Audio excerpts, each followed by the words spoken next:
Donc, aujourd'hui, initialement, je veux faire un retour sur l'année 2025 pour bien la terminer parce que comme Ecclésiaste 7-8 nous dit, il vaut mieux la fin d'une chose que son commencement. Donc, c'est bien de bien terminer, de bien clôturer les choses. Puis c'est ce qu'on veut faire ce dimanche au travers le message que je vais apporter. Donc, si vous vous souvenez, le thème annuel cette année, c'était « Fais face », puis avec le verset clé de Psaume 23,5 qui dit « En face de mes adversaires, tu oins d'huile ma tête et ma coupe déborde ». Puis, si je fais un retour global sur l'année 2025, je peux dire que autant en tant qu'Église qu'en tant qu'individu, on a fait face à différentes choses. Je ne sais pas pour vous, personnellement, comment est-ce que ce thème vous a rejoint cette année, mais je sais généralement que même en tant qu'Église, on a fait face à certaines choses, on a adressé certaines choses au travers que ce soit les prédications mises en place, au travers les programmes qu'on a mis sur pied cette année. Mais je sais aussi que pour certaines personnes, ça a été quand même une année éprouvante. Il y en a qui ont fait face à des défis qu'ils ne s'attendaient pas de vivre cette année. Puis, pour d'autres personnes, ça a été quand même une année de bascule. OK? Parce qu'il y en a qui ont vécu vraiment des percées cette année, il y en a qui ont vécu des guérisons, des transformations. Puis, tout ça, ça nous montre que quand même que la vie, elle est parsemée de saisons. Comme les 4 saisons qu'on a ici au Canada, la vie que nous vivons en tant qu'êtres humains est parsemée de saisons. Puis, qu'est-ce qui est intéressant, c'est que dans une saison où est-ce que ça peut être plus difficile pour une personne, eh bien, là où est-ce que pour une autre personne, c'est une saison où est-ce qu'il est béni, où est-ce que la grâce de Dieu est sur cette personne, eh bien, sa bénédiction peut aider à son prochain pour qui il est dans une saison un petit peu plus difficile. Donc, c'est pour ça que l'Église, c'est important. C'est important qu'on se tienne ensemble, qu'on soit là ensemble. Dieu, il ne nous a pas sauvés pour qu'on fasse route seul, mais il nous a sauvés pour qu'on rejoigne sa famille. Parce que la force de l'un peut aider à la faiblesse de l'autre. Donc, c'est pour ça qu'on a besoin les uns des autres. Puis quand je dis que l'Église, c'est important, je ne parle pas du bâtiment en tant que tel, mais je parle de notre communauté, des relations qu'on entretient les uns avec les autres. C'est important. Puis, j'aimerais célébrer cette année les différentes initiatives qui ont été mises sur pied pour favoriser les relations, que ce soit les groupes connexion, que ce soit le groupe des femmes ou même le groupe jeunesse qui a vu son jour cette année des jeunes adultes plus tôt, parce que je sais que ça a contribué à aider certaines personnes à faire face à des défis qu'ils pouvaient vivre. Donc, j'aimerais féliciter chacun pour votre cœur, pour ce que vous avez fait. Puis moi, ça réjouit mon cœur lorsque je vois des relations qui se créent, des amitiés qui se créent, puis même des familles qui se rejoignent pour se réunir, parce que c'est le cœur de Dieu qu'on soit ensemble. Amen. Puis cette année, derrière les rideaux, on a fait beaucoup d'accompagnement pour la thérapie par la prière. C'est comme ça que c'est le terme général qui est utilisé, mais pour les églises de centre, mais ici, c'est vraiment un travail qu'on fait dans la profondeur avec le Saint-Esprit, pour libérer la guérison des cœurs, la délivrance spirituelle. Puis cette année, en moyenne, on a vu une personne, on a rencontré au moins une personne. Donc, ça fait beaucoup lorsqu'on regarde au travers l'année. Des fois, on avait 2 rendez-vous par semaine. Des fois, on n'en avait pas. C'est pour ça qu'en moyenne, c'était 1. Puis, avec une équipe vraiment extraordinaire pour ça.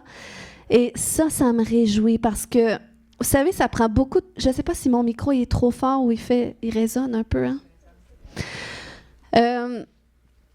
C'est ça. Ça me réjouit de voir ça, comment est-ce que Dieu a agi dans les cœurs, parce que, vous savez, ça prend beaucoup de courage pour faire face à qu'est-ce qui va pas bien dans notre vie. Puis ça prend du courage pour en parler, pour le confesser. Mais il y a des gens cette année qui ont pris leur courage à 2 mains, puis qui ont accepté de dire, écoute, il y a telle chose, que je sens que ça a besoin d'être réaligné, qu'il y a besoin d'une intervention divine. Et on a vu tellement de transformations. On a vu des gens guéris émotionnellement, des gens libérés spirituellement. Et ça, c'est l'œuvre de Dieu. Et ça, je lui rends grâce pour ça, parce que dans cette Église, on ne veut pas que former des disciples, mais on veut former des disciples qui sont spirituellement en santé, qui sont en bonne santé émotionnelle et spirituelle, parce qu'on reproduit ce que nous sommes. Donc, si on n'est pas en bonne santé, si on est tout déséquilibré, c'est peut-être ça qu'on risque de reproduire ou on va avoir du mal à se reproduire. Mais c'est pour ça que le Seigneur, il est venu pour nous restaurer, nous guérir, puis nous ramener finalement dans le format originel qu'il voulait nous donner depuis l'origine. OK? Bon, ce matin, j'ai demandé à quelques personnes de nous témoigner de qu'est-ce qu'ils ont vécu durant cette année. Puis je crois que ces témoignages-là vont vous fortifier, vont affermir votre foi, parce que c'est important d'entendre qu'est-ce que Dieu fait. Parce que même dans la parole de Dieu, on peut y voir plusieurs témoignages de qu'est-ce que Dieu a fait dans la vie des hommes, des femmes qu'il a appelés et qui ont choisi de suivre Dieu. Et on voit ces témoignages-là. Et même dans la Bible, on sait qu'il y a plusieurs noms qui ont été donnés à Dieu. Hein? Le Dieu qui guérit, le Dieu qui pourvoit, le Dieu qui sauve. Et ces noms-là étaient donnés à Dieu en fonction de la façon qu'il se manifestait dans la vie de ces personnes. Donc, derrière les noms de Dieu, il y a toutes sortes de témoignages qui viennent. Et nous, aujourd'hui, parce qu'on croit que Dieu est vivant, okay? Si on est ici, c'est parce que Dieu est vivant, Dieu nous a tendu la main, on l'a reconnu, eh bien, on a besoin d'entendre qu'est-ce que Dieu fait dans la vie de chacun, parce que ça nous montre comment Dieu agit, comment Dieu fonctionne, puis ça nous montre comment est-ce qu'il peut agir aussi dans notre vie. C'est pour ça que lorsqu'on entend un témoignage, on a le droit de dire « Seigneur, fais-le encore. Tu l'as fait pour lui, fais-le pour moi aussi. » Amen. C'est pour ça que souvent, suite à des témoignages de guérison, des fois, il y a des gens qui sont guéris. Suite à des témoignages de délivrance, il y en a qui sont délivrés. Suite à des témoignages de percées, il y en a qui vivent les percées. Pourquoi? Parce que ça va bâtir la foi chez ces personnes-là pour aller chercher leur miracle à eux aussi. Fait que j'aimerais que vous écoutiez les témoignages de cette façon-là ce matin.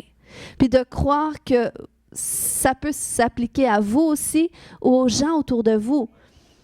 Parce que vous pouvez témoigner. Moi, il y a des témoignages que j'entends aujourd'hui, que vous allez entendre tout à l'heure, que je me sers. Lorsque je vais témoigner à des personnes, je vais dire, tu vois, Dieu a fait ceci, cela dans la vie de cette personne-là. Puis ça va bâtir la foi chez ces personnes-là. Hier, je me réjouissais. Il y a une personne qui est venue à l'église une seule fois. Puis j'ai fait un suivi téléphonique avec cette personne-là, puis la personne m'écrit de temps à autre, juste parce que ça lui fait du bien. Parce qu'elle sent que c'est ça, on devient comme des ponts entre les gens et Dieu finalement, lorsqu'on va témoigner à ces personnes-là. Puis la personne me dit, peux-tu prier pour une personne dans mon entourage qui a des pensées suicidaires? Puis là, je lui ai dit, avec plaisir, tout ça, je vais prier. Mais là, je lui ai montré comment est-ce qu'elle peut témoigner de Dieu à cette personne-là. Puis pourtant, cette personne avec qui je communique, elle n'a pas encore accepté le Seigneur. Mais là, je lui ai dit, écoute, si tu lui envoies une prière pour qu'elle accepte le Seigneur, ça pourrait grandement l'aider. Puis là, elle dit, envoie-moi cette prière. Et après ça, elle me dit, je l'ai fait pour moi, cette prière. Fait que vous voyez, puis cette personne-là va témoigner à d'autres. Donc, on peut se servir de témoignages des autres pour témoigner du Seigneur. Donc, ce matin, j'aimerais en premier lieu faire venir Éric devant, qui va nous témoigner de la guérison extraordinaire qu'il a expérimentée de la part de Dieu. Tu peux venir, Éric, puis nous raconter depuis le début ce que tu as vécu et comment le Seigneur a fait basculer tout ça en ta faveur, puis en l'honneur aussi de sa parole, parce qu'on sert un Dieu qui est fidèle à sa parole.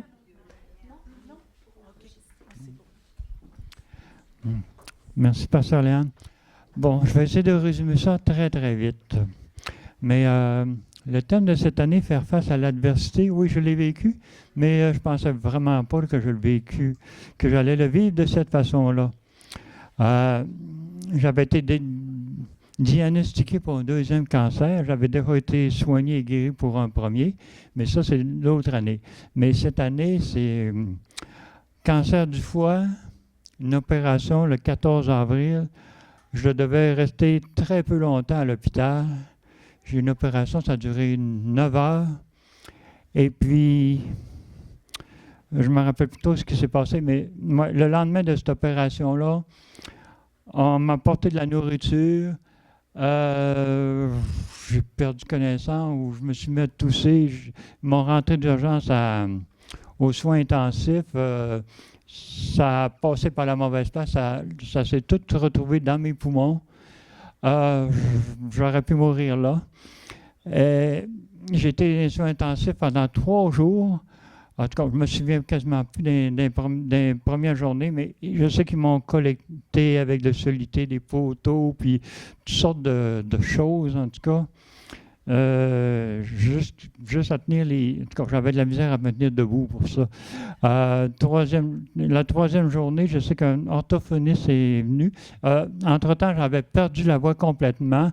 J'ai été au moins deux semaines faciles sans être capable de parler. Au moins, j'étais capable de communiquer par messagerie. Mais c'est ça, la troisième journée-là, l'orthophoniste me dit est-ce que tu es capable de te lever et de marcher? Ben là, je dis je suis tellement branché partout, c'est pesant, j'ai pas de force, et tout ça. Ben, fait qu'on a une autre infirmière, puis j'ai fait 2 fois le tour de l'étage, puis ça a bien été. Une heure après, on m'a remonté au 11e étage. Là, j'étais dans une chambre privée avec une autre personne. En tout cas, ça, c'était un des premiers miracles parce que je pensais pas en passer à travers. Je disais au Seigneur, il dit, viens me chercher si je ne suis pas pour être guéri. Ou bien guéris-moi. Fait que c'est ça que je souhaite, c'est ça que je souhaitais, puis je gardais ma foi dans le Seigneur. Puis, j'étais supposé rester une semaine, puis je suis resté beaucoup plus longtemps que ça. À tous les jours, j'avais des traitements, j'avais des piqûres, ils prenaient ma tension, puis tout ça. Puis, c'était très dur aussi parce que le temps, la température était sec dans l'hôpital, c'est un très vieil hôpital. Puis la nuit, je toussais tout le temps. Pendant tout le temps que j'étais là, d'ailleurs, j'ai toussé. Fait que j'ai fait une pneumonie, une embolie pulmonaire, c'est ça qu'ils m'ont dit après. Fait que j'ai failli partir. Mais en tout cas, j'ai toujours mis ma confiance dans le Seigneur, puis je ne me suis jamais découragé. Puis, écoute, j'ai passé des examens, puis je voyais passer des mondes en civière. J'en ai pas manqué un, je priais pour ces gens-là aussi. Puis, en tout cas, le Seigneur m'a tellement touché tantôt dans l'onction pendant la louange, c'était fort. Puis je remercie le Seigneur parce que j'étais 5 mois à l'hôpital, non pas à l'hôpital, j'étais 2 mois, mais j'étais 5 mois sans manger et boire.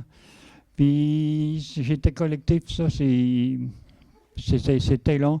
Le nutritionniste, avant que je sorte de l'hôpital, il me disait à un moment donné, il dit, tu pourras passer une très belle vie sans boire ni manger. Non, j'ai dit, Seigneur, je refuse ça complètement, je vais être capable de manger puis de boire, puis ça va venir, ça. Les premières personnes, puis c'est ça, au bout de 2 mois, écoute, je devais quitter, on m'annonce que j'allais mieux, qu'en fin de semaine, j'allais pouvoir sortir le mardi.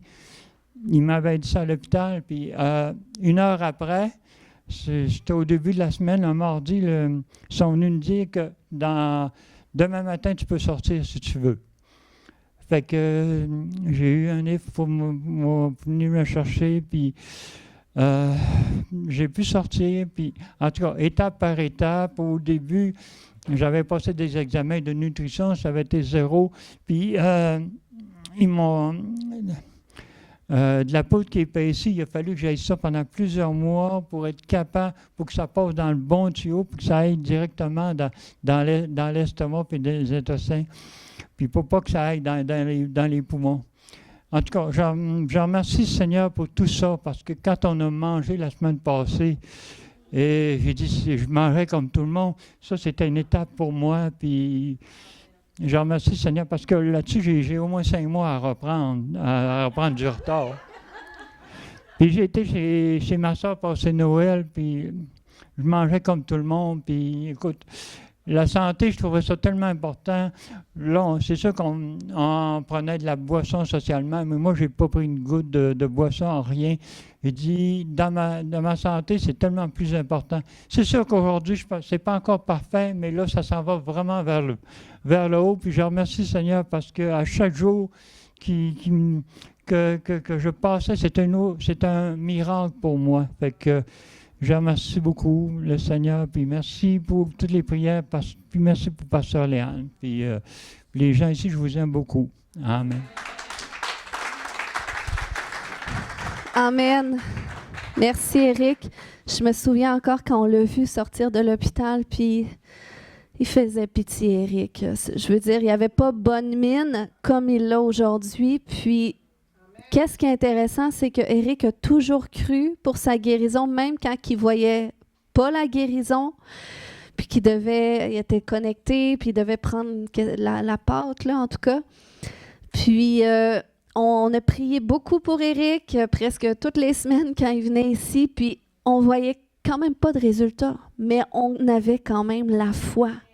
Puis Dieu a fait son travail. Donc, ne vous désespérez pas des fois. Il y a des guérisons comme ça, que ça prend du temps. On ne sait pas pourquoi. On n'a pas les réponses à tout. Mais qu'est-ce qu'on sait, c'est qu'on doit être patient, persévérer dans la foi. Amen. Wow, merci Jésus pour ça. À ce moment, je demanderai à Hélène de venir nous partager aussi quelque chose qu'elle a vécu de Dieu cette année. Puis, je veux vraiment l'honorer de prendre ce temps pour partager parce que je sais que c'est pas facile dans le contexte, mais en même temps, Dieu s'est manifesté au milieu de sa souffrance. Puis, j'aimerais qu'on soit attentif ce matin, puis qu'on reçoive. Bien, je veux dire en premier que c'est vrai que le témoignage, c'est pour glorifier Dieu. Puis moi, je peux dire que j'ai eu un grand Dieu cet été. J'avais besoin d'un grand Dieu. Il ne fallait pas que c'est petit. Il ne fallait vraiment pas. Puis il a été grand pour moi. Il est vraiment fidèle. Puis ça, je vais commencer par des choses un peu avant que ce que j'ai vécu, puis pour arriver à ce qui s'est passé à la fin, en tout cas, ce que Dieu, la gloire qu'il a faite dans la situation. Moi, cet été, j'avais hâte aux vacances. Puis j'avais reçu, je n'aurais pas suivi autre que ça. Ce n'est pas les vacances inespérées que j'attendais, du moins. Moi, dans ma vie, après que j'ai accepté Jésus, il a fallu que... Marches-tu? Oui? OK. Excusez. Il a fallu que je déménage de mon coin parce que avec ma famille, ça faisait ça, puis moi, j'allais par là, puis ça ne fitait plus du tout. En tout cas, puis ils pensaient que j'étais dans une secte, de toute façon. Fait que je ne pouvais pas rester là. Il a fallu que je m'éloigne. J'étais en bon terme avec ma famille, mais je voyais pas très souvent, du moins. Mais par contre, je les ai toujours, tous les jours, gardés en prière. Mais vraiment, tous les jours. Puis c'est important, la prière persévérante. C'est ça qui amène la victoire. Il ne faut pas se décourager. Pour vous dire que j'aurais eu bien des fois, j'aurais pu me décourager, mais je n'ai jamais lâché dans la prière. Bien, comme tout le monde sait, j'ai eu le décès tragique de mon fils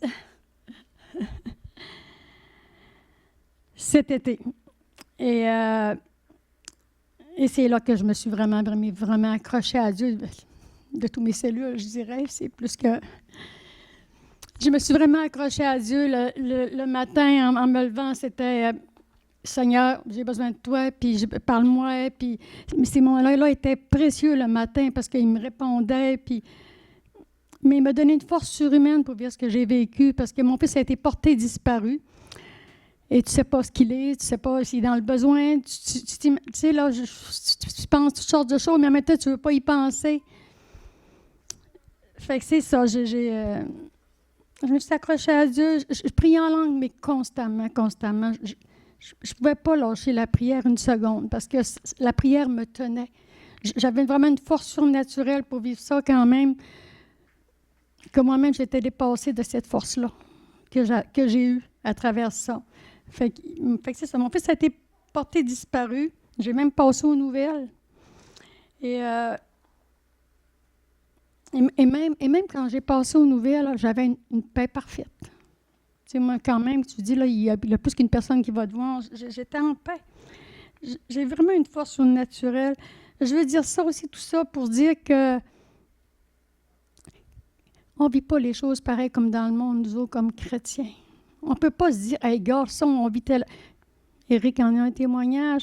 On ne peut pas dire, ben, gars, quand on vit une telle souffrance, on vit. Moi, après, si on m'aurait dit ça avant de le vivre, j'aurais dit, je vais être effondrée. Et non, j'ai jamais été effondrée. J'ai jamais été effondrée. Puis ça me surprenait. Je me disais, non, mais Hélène, tu devrais être effondrée, puis tu ne l'es pas. En tout cas. Parce que moi, je me disais, je faisais une farce, mais c'était vrai dans mon cœur. Parce que je me disais, la femme, elle va mourir un jour, mais la mère, elle va mourir 10 minutes plus tard. Tellement que nos enfants, c'est important. Fait que c'est ça. Moi, je veux vraiment témoigner de la fidélité de Dieu, puis de sa grâce, de sa grande grâce qui a été sur moi. Puis quand on vit des choses qui sont difficiles, bon, on découvre des forces qu'on n'avait pas. Puis je vais vous dire, j'en ai découvert plusieurs que je savais vraiment, mais vraiment pas que j'avais. Je me suis même fait dire que j'étais résiliente, chose que je savais vraiment pas. Mais je sais que l'être humain, là, on aurait 50 vies, puis on n'aurait pas fini de le découvrir, tout ce que Dieu a mis en nous autres. C'est incroyable. C'est incroyable comment on ne se connaît pas, puis, ou très peu. Puis l'ennemi, il veut nous dire qu'on n'est pas grand-chose en plus, là. Mais c'est un menteur, dans le fond, parce qu'on a l'Esprit Saint, puis on a tout en dedans de nous. Fait que c'est ça. Moi, j'ai eu à préparer les funérailles de mon fils. Et puis là, je heurtais les valeurs de ma famille. Là, tout le monde avait peur que j'amène mes valeurs sectaires. Et il a fallu que je tienne mes fermes jusqu'à... Ben, je pense que une journée avant les funérailles, encore là, il essayait de m'emmener des choses du monde, puis de la musique de Phil Collins, puis écoute, ben non, c'était non. Puis je voulais emmener mes valeurs, puis c'est ça. C'est sûr, ils ne comprennent pas. C'est pas de leur faute, ils ne comprennent pas. Mais j'ai tenu ferme, puis ça a valu vraiment la peine. On était bénis parce que le premier soir des funérailles, j'ai tellement une montre que je n'ai même pas été capable de m'asseoir 5 minutes. J'ai été debout tout le long à faire ça. Il y avait une grande file de gens jusqu'à la porte. C'était quelque chose, en tout cas. Je rends grâce à Dieu pour la consolation que j'ai eue auprès des gens, en tout cas. Mais moi, pendant que les gens venaient me voir, je priais en langue. Parce qu'il y a une minute que j'arrêtais de prier en langue, je faisais « bouh », je croulais. Fait que là, moi, je ne voulais pas crouler. Là, fait que j'arrêtais pas de prier en langue en dedans de moi tout le temps. Puis là, les gens me voient puis ils venaient me consoler. Mais moi, l'Esprit Saint me consolait tellement que je n'avais pas besoin d'être consolée. Zéro, je ne voulais pas. Je n'en voulais pas. Mais le Seigneur me donnait des paroles pour chaque personne. Moi, je suis en deuil. C'est moi qui remonte les gens. Puis je leur donne des paroles en plus. C'est des ce que l'Esprit peut faire. C'est au-delà de notre entendement humain. Parce que moi, on m'aurait dit ça, voyons donc, j'aurais dit impossible. Impossible. C'était l'Esprit qui pouvait faire des choses comme ça. Puis j'étais remplie d'amour par les gens. Puis c'est l'Esprit Saint qui faisait ça en dedans de moi. Je veux remercier parce qu'il y a beaucoup de gens de l'Église ici qui sont venus. Là, je vais essayer de ne pas être émotive. Je veux remercier les gens qui ont été là pour moi. Ça, c'est des choses que je vais dire que tu n'oublies pas. Dans des choses de même tellement difficiles, tu n'oublies pas ce que les gens font pour toi, l'amour qu'ils ont pour toi. Puis fait que j'ai demandé à Jacinthe pour prendre, puis Ruth aussi pour aider pour le repas, parce que quand j'avais un repas après, Jacinthe a pris en charge. Ah oui, Jacinthe, faites ça, là. Ça y allait autour.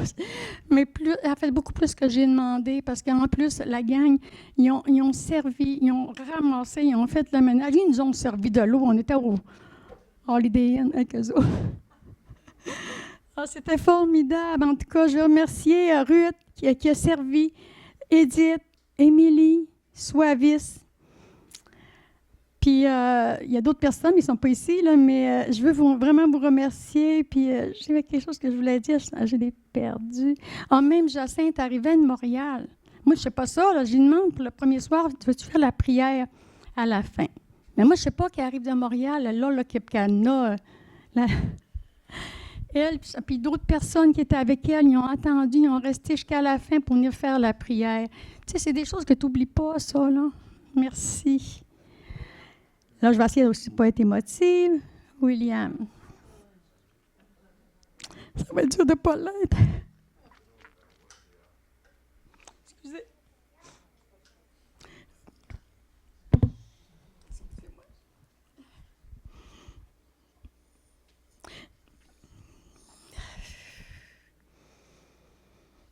William, il a été comme un fils pour moi. Dans tout ça. Quand on cherchait mon fils le soir jusqu'à 10 heures, dans l'auto, partout, William était avec moi. Quand on a retrouvé mon fils, William était avec moi. Quand on était partout, je pense que là, il faudrait que je sorte une liste de tout ce qu'il a fait pour moi. Même après, j'avais de l'ouvrage à faire, j'étais débordée. Madame, moi venir t'aider. Madame, m'a tout le temps être là. Ben, t'es un fils pour moi aujourd'hui.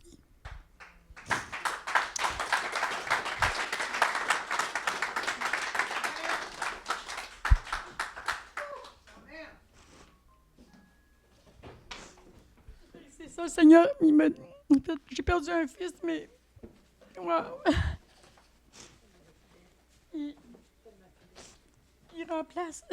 Il remplace les vides, il est fidèle.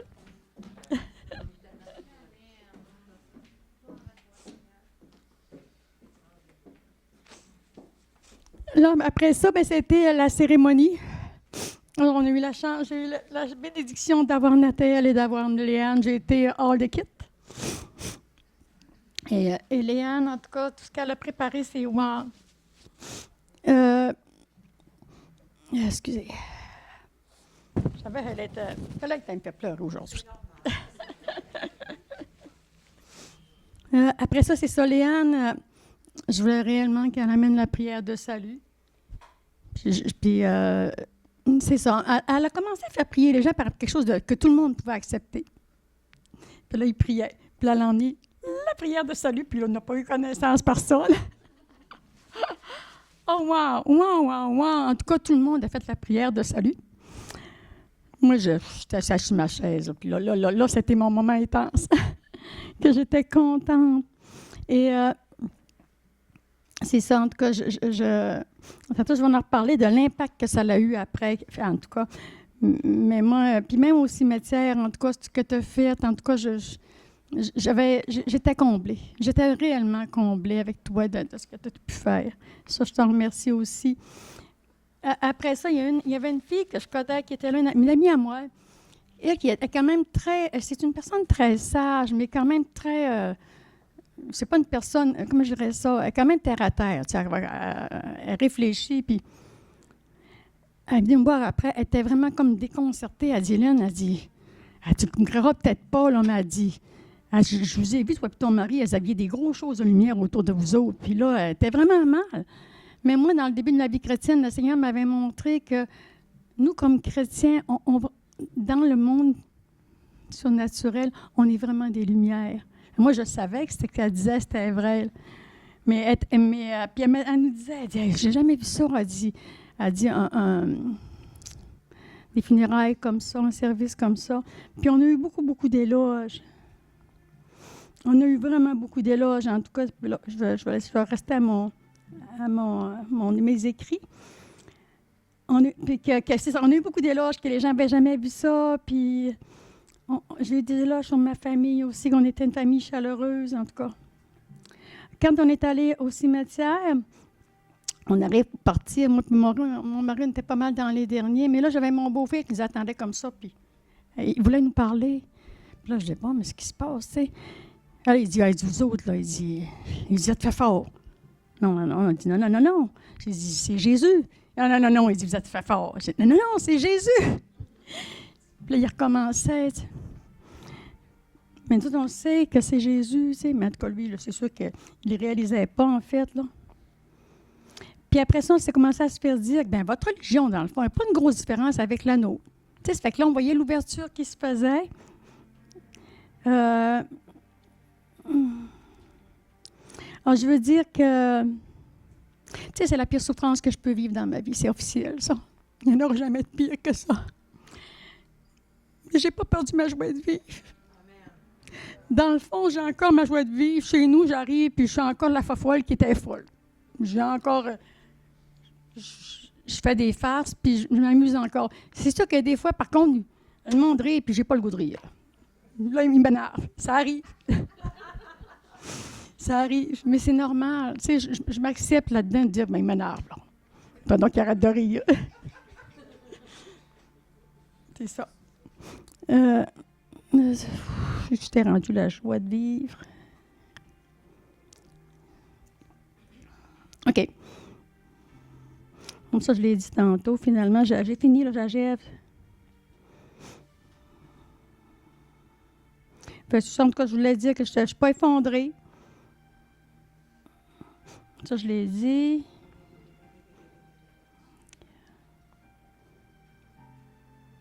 Fait que là, je me misère à me comprendre, en tout cas, mais c'est ça. Je me reparlais moi, je parle beaucoup au Saint-Esprit, puis il me donne une force surnaturelle. Puis je remercie Dieu pour sa grâce et son amour. Puis je vous remercie de m'avoir écouté.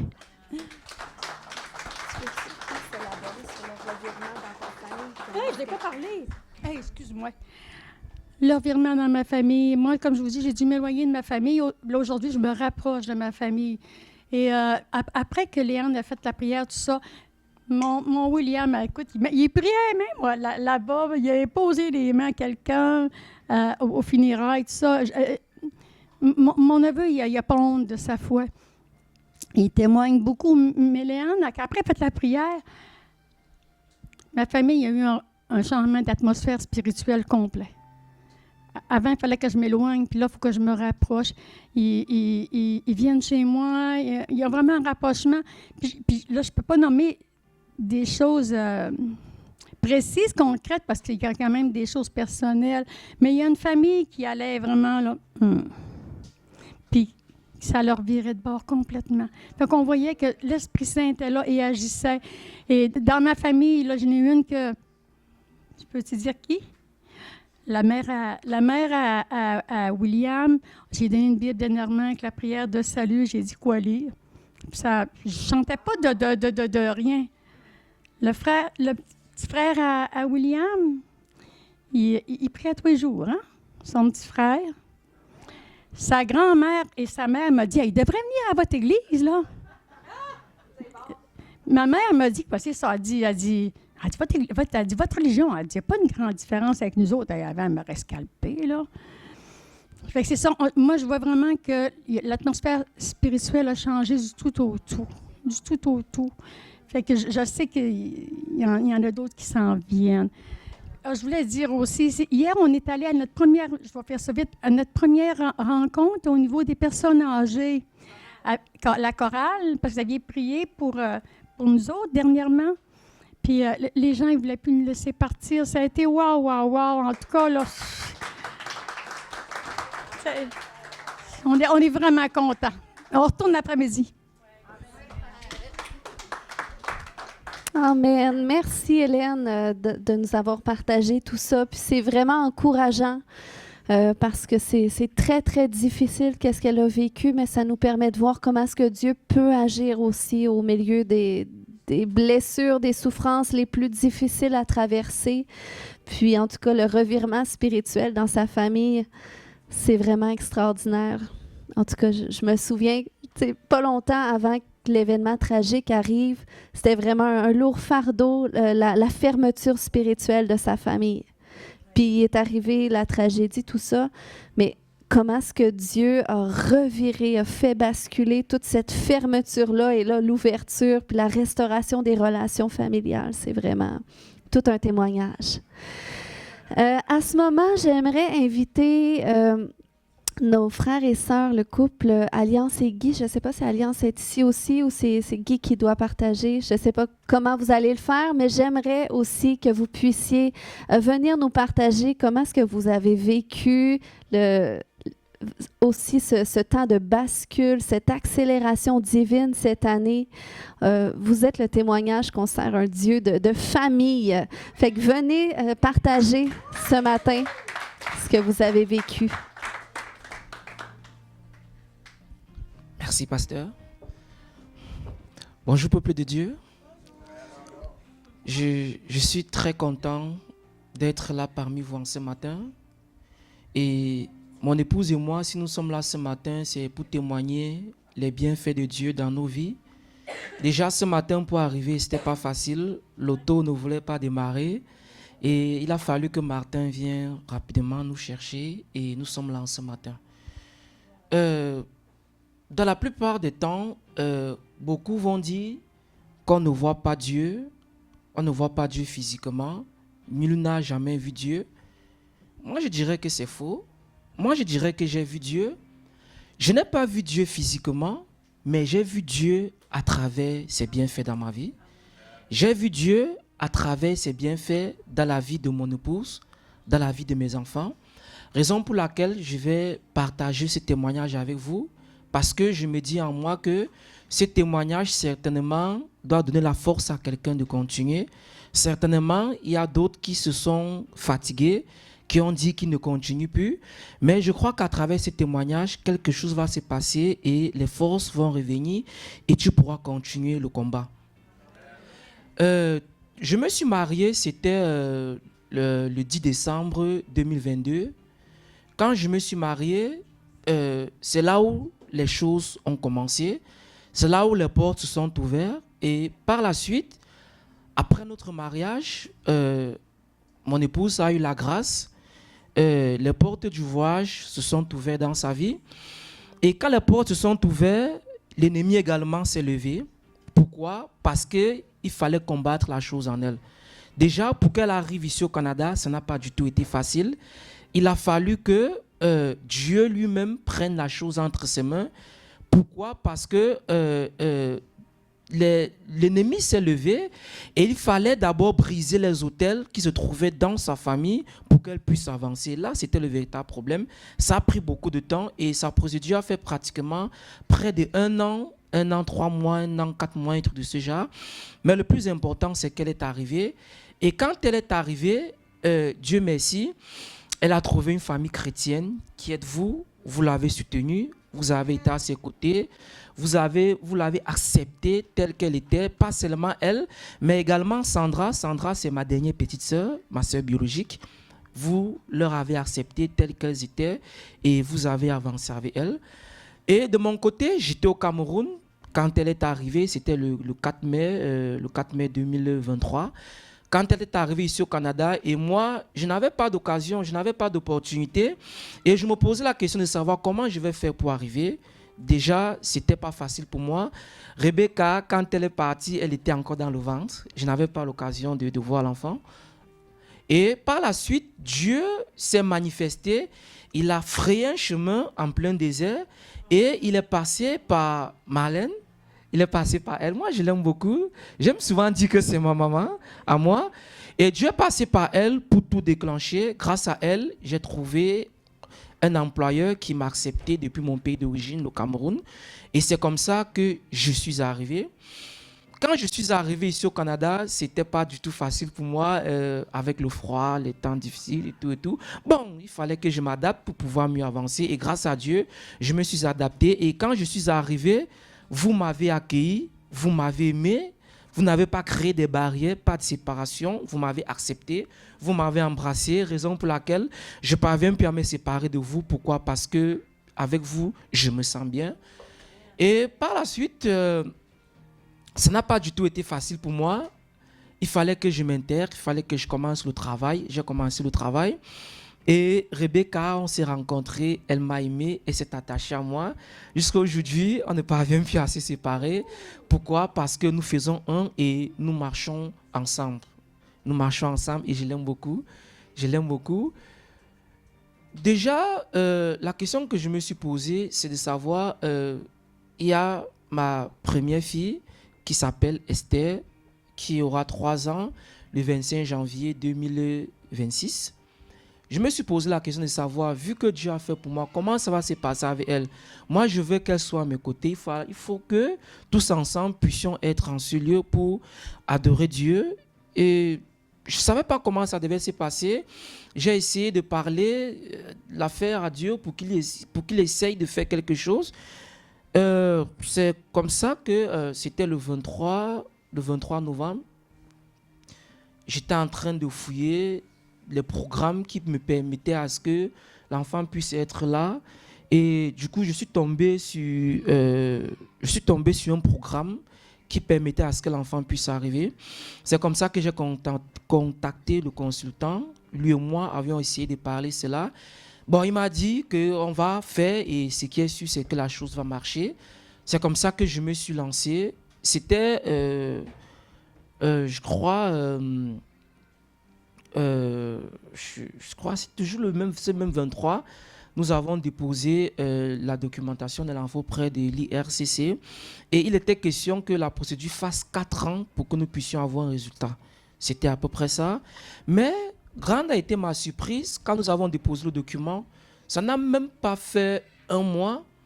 Ça fait pratiquement 27 jours. C'était le 6 novembre, le 6 décembre, je veux dire. J'étais en train de travailler, je reçois un message de la part du consultant. Il me fait comprendre que la petite a eu la vignette, son visa, que j'aille au centre des passeports au Cameroun pour qu'on mette la vignette là-dessus. En fait, moi, je ne croyais pas. Je me suis dit, mais on a dit 4 ans, ça ne fait même pas 1 mois. Qu'est-ce qui ne va pas? Et c'était difficile à accepter la chose, mais sans savoir que c'était l'œuvre de Dieu. C'est comme ça que directement j'ai dépêché mon frère d'aller se rendre de ce côté pour voir si l'affaire était vraiment vraie. C'est comme ça qu'il est arrivé, il a déposé le document de l'enfant. Par la grâce de Dieu, elle a eu un visa. Elle a eu un visa canadien. Et ce visa a une durée de 4 ans. Moi, le mien, c'est 1 an. Mais d'où vient-il que la petite a 4 ans? Moi, je ne comprends pas. En fait, j'ai compris que c'était la main de Dieu. Et du coup, il fallait essayer de voir dans quelle mesure elle pouvait arriver ici au Canada. C'est comme ça que j'ai pu contacter quelqu'un. Il m'a dit, bon, voilà, je suis en train d'arriver au Canada le 26 décembre. Je peux m'engager à venir avec ta fille. Il dit, waouh, c'est une très bonne nouvelle. Rapidement, je paye son billet d'avion pour qu'elle arrive avec le monsieur en question. Nous avons travaillé là-dessus pour voir dans quelle mesure il fallait rassembler des documents pour qu'il puisse voyager avec l'enfant en toute sécurité. Et c'est comme ça que, je crois, 5 jours avant le départ, qui était prévu le 26, 5 jours avant le départ, il m'écrit au téléphone, il me fait comprendre que vraiment, il ne peut plus venir avec la petite. Il s'est renseigné, il s'avérait que c'était très risqué pour lui d'arriver avec l'enfant. Je me suis posé la question de savoir que, mais il a accepté. J'ai payé le billet. D'où vient-il qu'il me dit encore ça par la suite? C'est comme ça qu'il m'a bloqué au téléphone. Je ne pouvais plus converser avec lui, plus rien du tout. Et je me suis posé la question de savoir qu'est-ce qui n'a pas marché. J'étais vraiment troublé, j'étais perdu. Comment se fait-il qu'il accepte et par la suite, il refuse encore? J'étais vraiment troublé et je suis resté tranquille. Et la chose que j'ai compris, c'est quoi? C'est que je pense que ce qui a fait problème, selon moi, c'est quoi? C'est que nous n'avons pas demandé à Dieu qu'est-ce qu'il y a lieu à faire. Est-ce que ce monsieur pouvait arriver avec la petite, mais on s'est précipité. Je crois que c'était l'erreur de notre part. Nous n'avons pas pris la peine de consulter Dieu, à savoir, est-ce que ce monsieur est approprié ou bien est-ce qu'il pouvait arriver avec la petite? Mais nous ne l'avons pas fait.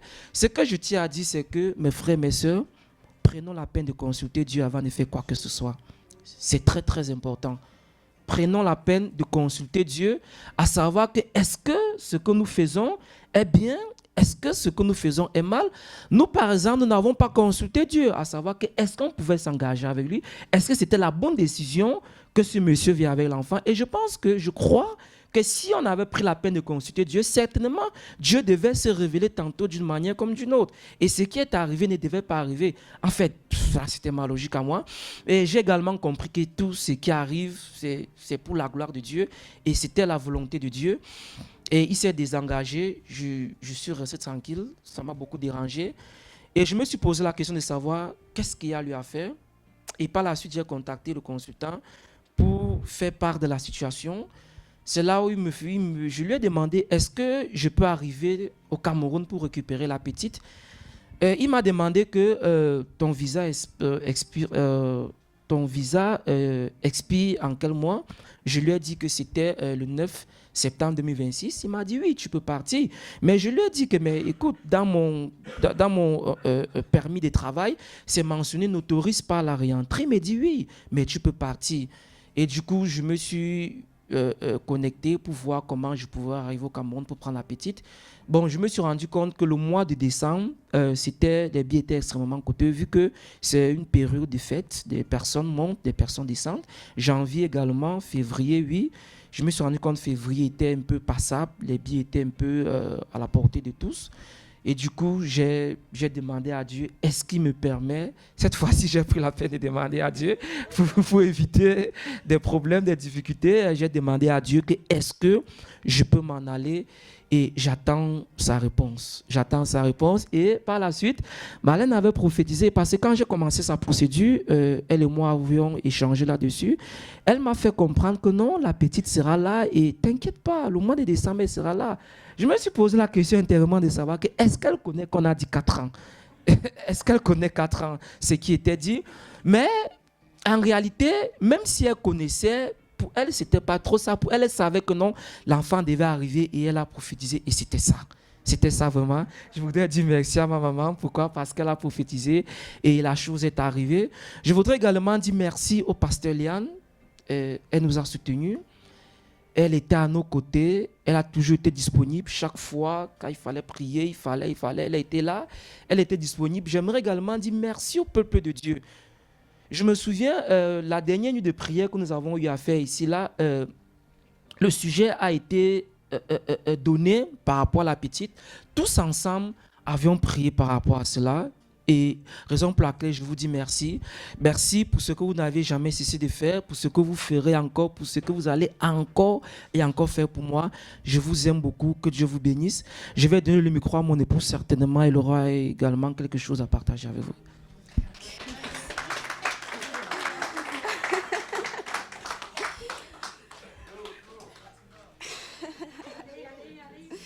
Okay.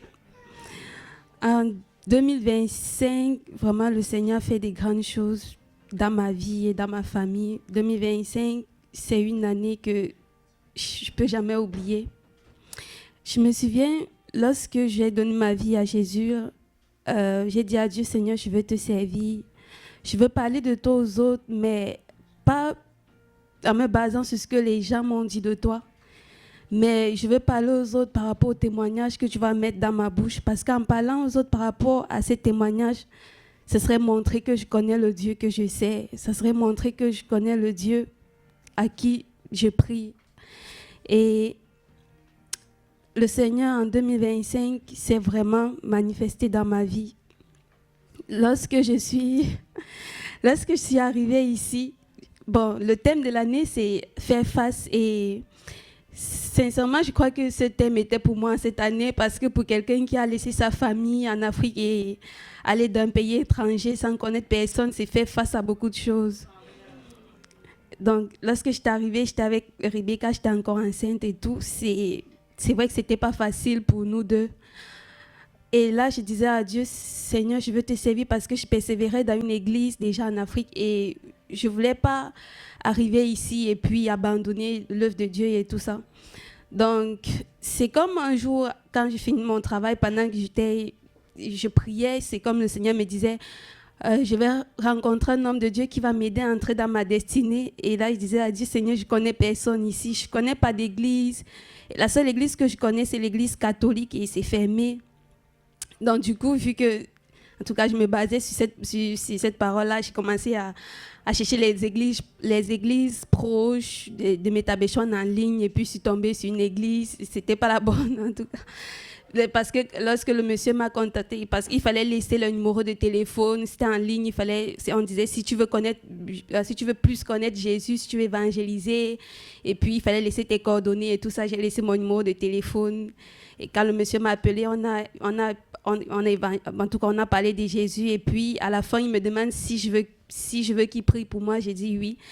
Il me dit, ouvre ta Bible dans le livre de Mormon. Et j'ai dit, mais ce livre n'existe pas dans ma Bible. Il me dit, il faut télécharger. Après, j'ai compris, au Seigneur, je me suis trompée. C'est ça. Après, il dit, Seigneur, c'est ce que tu m'as promis, alors je ne vais pas forcer. C'est sûr que tu vas trouver un moyen de me connecter à cet homme, même si je connais personne. Et puis, le Seigneur m'a connecté à cette église. Le Seigneur m'a connecté à Pasteur Léane. Et lorsque je suis arrivée ici, je pense peut-être 2 ou 3 dimanches après, là, on parlait du ministère de la délivrance et tout. Et c'est comme si le Seigneur me mettait à cœur que j'avais besoin de la délivrance, j'avais besoin d'une prière. Même si pour moi, oui, je pouvais marcher, pour moi, j'avais l'impression que tout allait bien, mais dans mon esprit, le Seigneur me disait que j'avais besoin de ça. Et puis, lorsque je suis rentrée, et puis j'ai pris mon courage, j'ai écrit à Pasteur Léane, voici, vous avez parlé du ministère de la délivrance, je suis intéressée. On a pris un rendez-vous et puis on a fait une séance de délivrance. C'est comme ça, avant la séance de délivrance, le Seigneur me bénissait, je voyais quand même la main de Dieu, mais c'est comme si je voyais la main de Dieu et ça allait lentement, ma vie allait lentement, le Seigneur me bénissait, mais c'est comme si je me disais, je ne dois pas seulement être à ce niveau, je mérite plus, je dois pas seulement être là, c'est comme si le diable me retenait en fait, et il m'empêchait d'avancer. Donc après la séance de délivrance, j'ai vu la main de Dieu vraiment se manifester dans ma vie, c'est comme si tout a commencé à basculer, j'étais surprise. Après ça, je parle toujours de Dieu à ma famille. C'était difficile pour eux de se convertir, c'était difficile pour eux d'abandonner des idoles et tout ça. Mais après ça, après ma séance de délivrance là, toute ma famille s'est convertie, 7 personnes s'est converties. J'ai dit, Seigneur, pourquoi ça arrivait comme ça? Pourtant, ça fait des années que je leur parle de Jésus, mais personne n'a jamais voulu accepter. Et puis, il y a l'ami de mon frère, lorsqu'il a entendu que mon frère allait se baptiser, il a dit, moi aussi, je vais me baptiser. Le même jour, il n'a même pas cherché à savoir c'est quoi le baptême. En tout cas, c'est comme si l'Esprit de Dieu l'avait vraiment touché ce jour. Et le Seigneur s'est vraiment beaucoup manifesté. Cette personne s'est convertie, en tout cas au même moment, c'est beaucoup. J'ai dit merci à Dieu pour ça. Et par la suite, le Seigneur a encore ouvert la porte pour la procédure de mon mari. On voyait comment l'ennemi voulait se lever. Durant sa procédure, le Seigneur m'avait montré, il m'avait mis à cœur d'avoir un jour de jeûne, d'avoir 3 jours de jeûne et tout. Et après ces 3 jours de jeûne, un jour on me dit... ton mari a fait l'accident et puis là, à l'hôpital, on ne sait pas ce qui va se passer, on attend les résultats. Et l'infirmière qui s'occupait de lui a dit qu'elle était vraiment surprise parce que pour l'accident qu'il a eu, vraiment, c'était quelque chose de grave. Pour elle, elle ne s'attendait pas à un résultat comme ça parce que le résultat était négatif, il n'y avait rien de grave, elle était surprise. Quand il rentre, le lendemain, ma première fille, elle a 2 ans. Elle prend la pommade, elle part voir son père, elle dit à son père, papa, est-ce que tu veux que je prie pour toi? Une petite fille de 2 ans. Et puis son père a dit oui, prie pour moi. Elle a pris la pommade, elle a commencé à masser la partie qui faisait mal en parlant en langue en plus. J'ai dit, Seigneur, tes œuvres sont merveilleuses. Comment une petite fille de 2 ans peut avoir cette idée? Je voyais la main de Dieu agir dans ma vie, dans ma famille. Je me disais, Seigneur, ce n'est pas sa réflexion, ce n'est pas son intelligence, mais c'est toi qui agis au travers d'elle. Et puis, c'est ça. Et puis, le Seigneur fait grâce, il est arrivé. Et voilà ma fille aussi. Il est arrivé, ma fille aussi s'en vient. Tout ça, c'est la main de Dieu. Donc, 2025, pour moi, était vraiment une année de bénédiction. 2025, j'ai vu la main de Dieu dans ma vie. Et je me souviens encore le programme en début d'année que Pasteur Léane avait donné. c'était comme un bout de papier, il fallait remplir ce que tu attends de Dieu pour 2025, ce que Dieu attend de toi en 2025. Et je peux dire que le Seigneur a fait ce que j'attendais de lui en 2025. Même jusqu'au dernier mois de l'année, au 11e mois de l'année, le Seigneur a fait. Il m'a montré qu'il est fidèle. En tout cas, il m'a montré qu'il est avec moi dans les épreuves.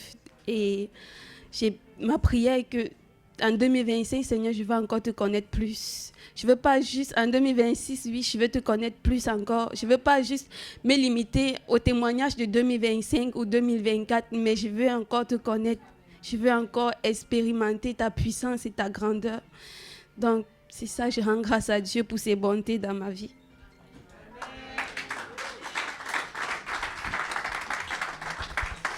Alléluia! Oh, qu'on sert un grand Dieu, un Dieu glorieux, un Dieu majestueux, et le Dieu qui a accéléré le processus pour Alliance et Guy, il veut accélérer aussi les processus dans vos vies, là où est-ce que l'ennemi s'acharne à ralentir certains processus.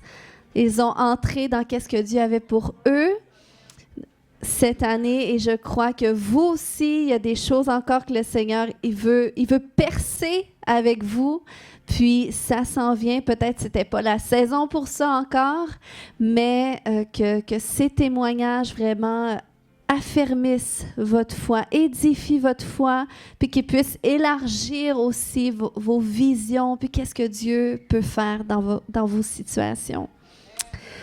Alléluia! Donc, ce matin, je vais terminer avec une parole pour vous.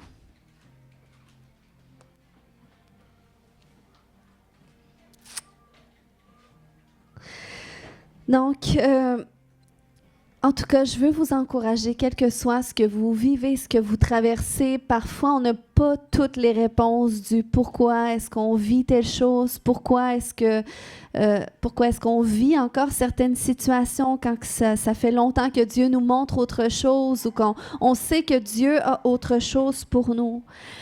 Mais l'important, OK, c'est pas des fois, c'est pas de tout connaître, de tout avoir les réponses. Mais l'important, c'est de savoir que Dieu sait exactement où est-ce qu'il nous emmène. Et ça, c'est le plus important. Puis, lorsque j'étais en Égypte, j'avais à cœur de partager avec vous ce témoignage, le voyage que j'ai fait en Égypte avec le ministère qui s'appelle Watchmen for the Nations. C'est un ministère d'intercession pour les nations. Puis, l'objectif de leur rassemblement, c'est vraiment d'adorer Dieu. C'est vraiment d'offrir le sacrifice de louange qui revient à Dieu. C'est l'objectif principal. Fait que dans ce type de rassemblement-là, ce qui devient ton seul objectif à toi aussi, c'est de t'abandonner entièrement à Dieu. Parce que tu ne peux pas vraiment rentrer dans une louange profonde si tu n'es pas prêt à tout abandonner à Dieu. Parce que sinon, tu restes dans la chair, tu restes dans ton humanité. Mais quand tu veux vraiment rentrer dans une adoration profonde, tu dois rentrer dans cette dimension où est-ce que tu abandonnes tout à Dieu. Puis tout ce qui importe, c'est Dieu. C'est plus tes projets, c'est plus tes buts, tes aspirations, c'est plus qu'est-ce que tu fais, mais c'est vraiment qui Dieu est, puis qui tu es pour lui, puis c'est une communion comme ça.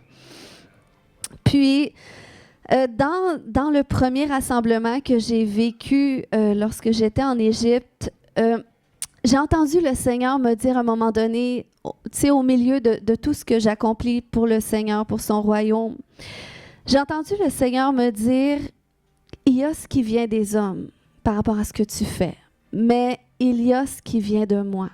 Il y a ce que les hommes te confient, parce que c'est normal, je travaille en relation avec d'autres personnes aussi dans le ministère. Mais il dit, il y a aussi ce que moi je te confie, il y a aussi ce que moi je te mandate. Puis le Seigneur commence à me dire, il dit, je veux que tu ailles puiser dans plus grand que toi. Puis il a commencé à me dire, ici c'est plus grand que toi. C'est plus grand que ta vision, ton ministère, tes projets, c'est plus grand que tout ce que les hommes te confient. Puis j'ai mis en toi la capacité d'aller me chercher dans plus grand, parce que je suis une femme qui aime la présence de Dieu. Moi, je peux passer du temps dans la présence de Dieu, dans le silence de sa présence. j'aime Dieu, j'aime sa présence, je le cherche. Puis, je peux aller dans les profondeurs de Dieu. À l'intérieur de moi, je peux trouver Dieu parce que Dieu est en moi. Mais c'est comme s'il me disait, là, je veux que tu ailles me chercher, mais dans plus grand que toi, en dehors de toi. Puis il dit, j'ai mis cette capacité-là d'aller me trouver comme ça.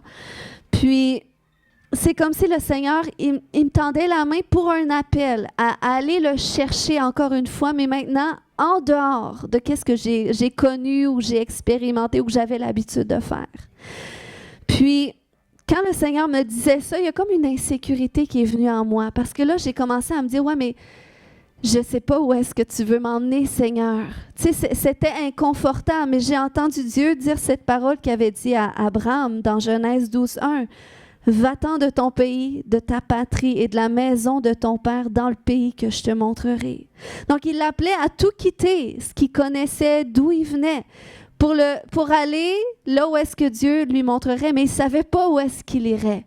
Mais il avait seulement besoin de dire oui à Dieu, puis de commencer à marcher, puis de voir où est-ce que Dieu l'emmènerait.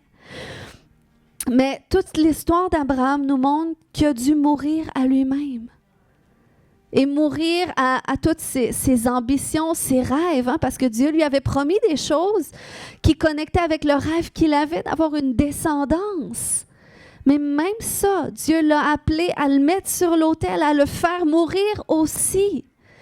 Puis Dieu voulait voir, dans le fond, le prix qu'il était prêt à payer pour suivre Dieu. Et il a vraiment établi un standard de foi, Abraham, pour tous les autres qui sont venus après lui jusqu'à nous. Un standard de foi, cette foi qui est prête à tout payer, à tout mettre sur l'autel, même sa propre vie, pour dire, Seigneur, fais ce que tu veux. Fais ce que tu veux. Puis, alors qu'on termine l'année, OK, je ressens cet appel de la part de Dieu aujourd'hui pour chacun d'entre vous. Il y a qui tu es aujourd'hui. Puis j'ai aimé ce que Hélène a dit, particulièrement une chose. Elle a dit, on aurait 50 vies, puis on se découvrirait encore. Puis je suis totalement d'accord avec ça. Que des choses à l'intérieur de nous, qu'il y a des parties de nous que Dieu veut dévoiler, qu'il veut révéler.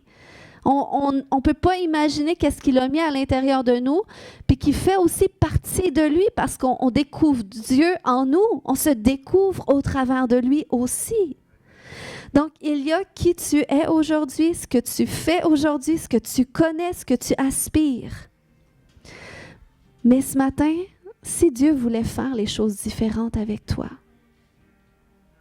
si il voulait te faire découvrir des parties de toi que tu ne connais pas, s'il voulait mettre des nouvelles aspirations en toi qui n'étaient pas là, peut-être là, tu as des aspirations, tu as des désirs, tu as des projets, mais si Dieu voulait mettre tout ça de côté puis faire naître quelque chose de nouveau à l'intérieur de toi, s'il y a des nouvelles orientations que Dieu avait pour toi,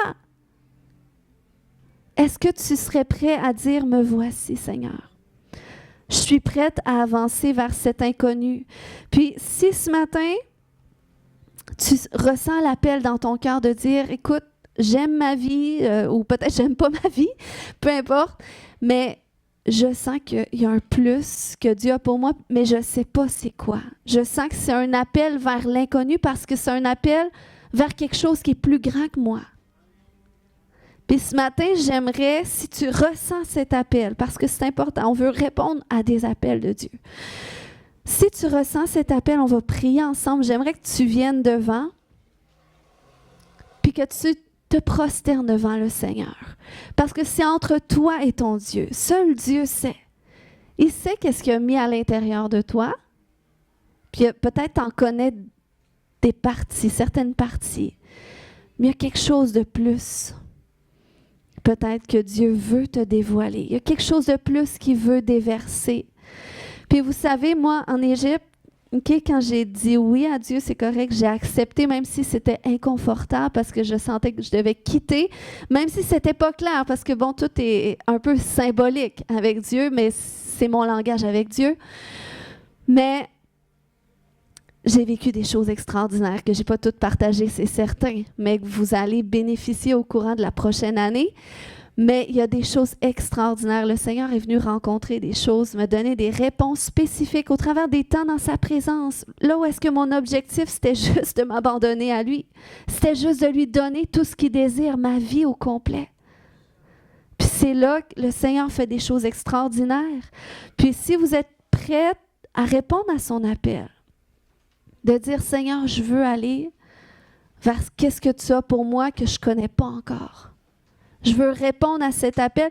Peut-être c'est très clair pour toi, il y a des choses que tu sais que tu dois quitter, puis le Seigneur peut-être qu'il te montre des choses qu'il y a pour toi, mais que tu dois faire encore ce pas-là de dire, OK, ben je veux quitter. Tu sais, des fois, il y a des choses qu'on doit quitter. Des fois, c'est le péché. Des fois, c'est des choses vraiment qui nous tiennent en captivité. Mais des fois, tu marches droit avec le Seigneur, puis il faut quand même que tu quittes. Qu'est-ce que tu fais? Parce que le Seigneur a quelque chose de nouveau. Fait que quitter, qu'est-ce que tu as à quitter? Ce n'est pas nécessairement négatif, quitter quelque chose de négatif. Mais c'est toujours dans cette vision d'aller vers qu'est-ce que Dieu a pour toi, vers qu'est-ce que Dieu veut pour ta vie, qui est plus grand que toi. Puis dans cette Église, il y a quelque chose de plus grand que toi. Parce que dans cette Église, il y a une famille, il y a une communauté de chrétiens, de gens qui sont complètement différents. Mais ce qu'on a en commun, c'est notre foi en Jésus-Christ. C'est notre cœur pour Jésus. Puis c'est plus grand parce que Dieu, il est là. Lorsque 2 ou 3 se rassemblent en son nom, il est au milieu. Et il est au milieu de nous aujourd'hui.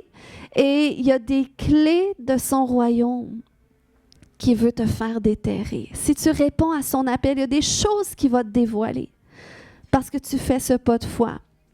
Fait que si tu te sens interpellé, peut-être on peut se lever déjà tout le monde debout ensemble. Puis si tu sens cet appel, viens devant.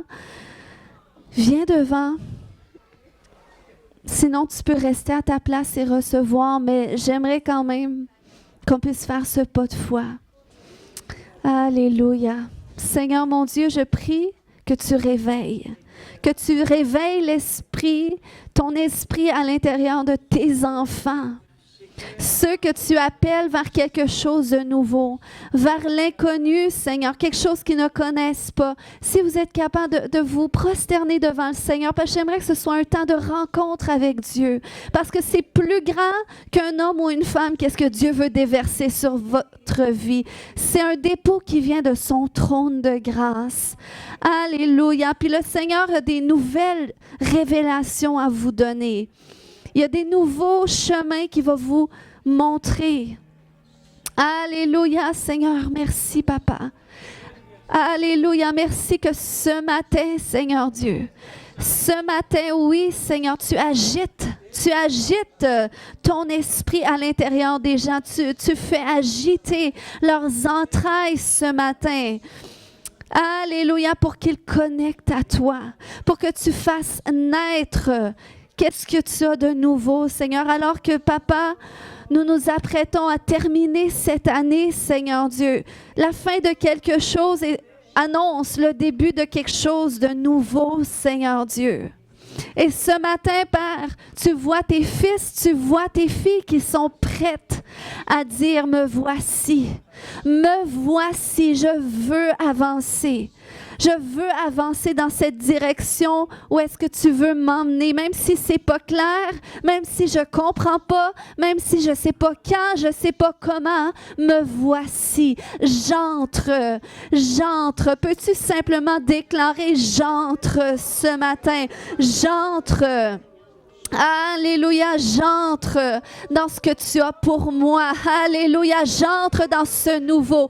J'entre, même si c'est inconnu, même si c'est différent. Seigneur, je prie ce matin, oh, que tout ce qu'on doit quitter, Papa, que tout ce qui ne doit pas nous accompagner là où est-ce que tu nous emmènes, Seigneur Dieu, que ça reste derrière nous, que ça se détache de nous, Seigneur Dieu. Alléluia, on veut embrasser. embrasser. On veut embrasser, Seigneur, ce nouveau que tu as, Père. Kore mama yashoto. Koya toreke mama yashote. Koya shoko matada. Roko mama mama yantete. Remakaya shoto. Oh oui, Seigneur. Oh oui, Papa. Oh oui, Papa. Alléluia. Alléluia. Alléluia. Alléluia. Rentre ce matin. Rentre dans ces lieux inconnus. Alléluia. Il y a des révélations nouvelles que le Seigneur va avoir pour toi. Oh, il y a un feu nouveau qui va venir. Il y a un amour nouveau. Peut-être là où est-ce que tu n'avais plus de feu dans ta vie spirituelle, c'est simplement parce que il y a un feu nouveau qui doit venir. Un feu nouveau qui doit venir sur l'autel de ton cœur. Yatareke mama yashoto.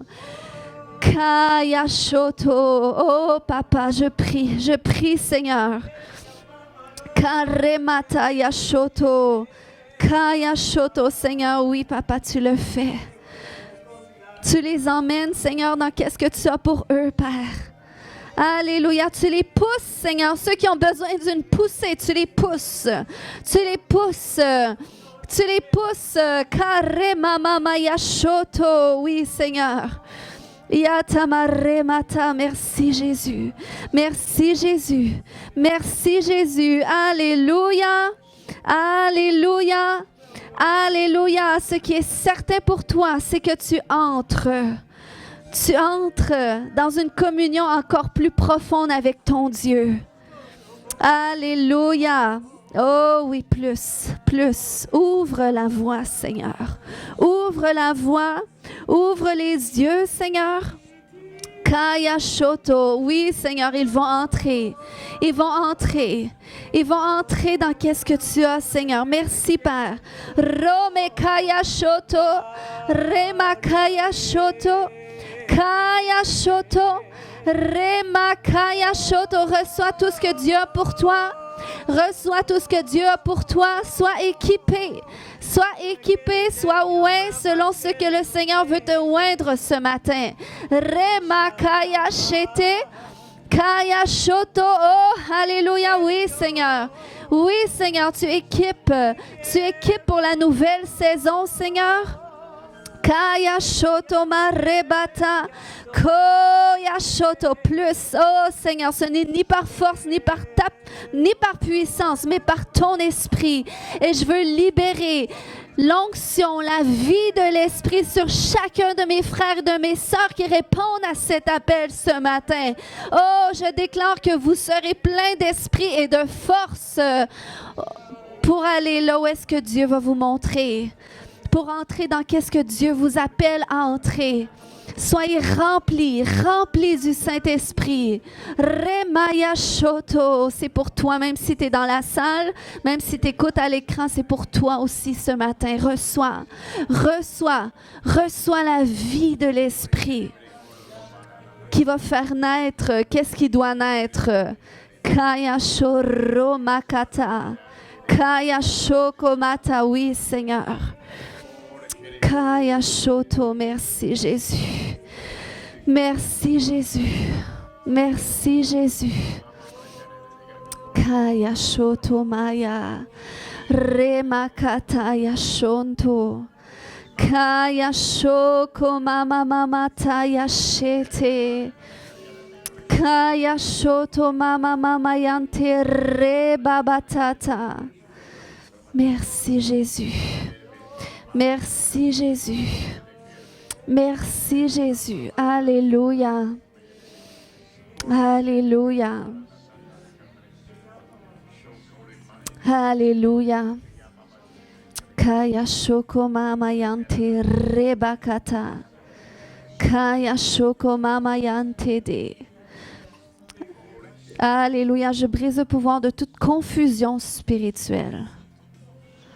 De tout esprit qui cherche à vous tromper, à vous ralentir, vous faire entrer dans des mauvais sentiers. des sentiers qui ne sont pas ordonnés par Dieu. Je lis le pouvoir de ces esprits maintenant et je les chasse de votre vie dans le nom de Jésus-Christ. Kaya Shotomaya. Je libère la clarté spirituelle qui vient du Saint-Esprit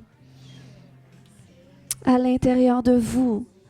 Cette clarté qui va venir dans vos songes, qui va venir dans vos visions, qui va venir dans vos pensées, qui va venir dans vos aspirations. Seigneur, aligne nos perceptions spirituelles, nos impressions spirituelles, nos sentiments avec les tiens, Seigneur. Je décrète, Seigneur, que nous entendons ta voix clairement. Au nom puissant de Jésus. Je déclare la clarté spirituelle. Je déclare l'ouverture de tous les sens spirituels à la voix de Dieu. Ta voix, Seigneur, c'est celle qu'on doit entendre par-dessus toutes les autres voix. Et c'est celle que tu nous as donné la capacité de discerner parce que nous sommes tes brebis. Dans le nom de Jésus, je déclare qu'il n'y aura plus de confusion. Fais confiance à la voix de Dieu, même si c'est un mot que Dieu te dit. Même si c'est « suis-moi », ne questionne pas, suis-le et il va te montrer où. S'il dit « entre », tu entres. S'il dit « viens », tu viens. Alléluia. Alléluia. Oh, je libère la foi. Je libère la foi. Au nom de Jésus. Alléluia. Merci, Seigneur. Merci, Papa. Kaya Shotomai.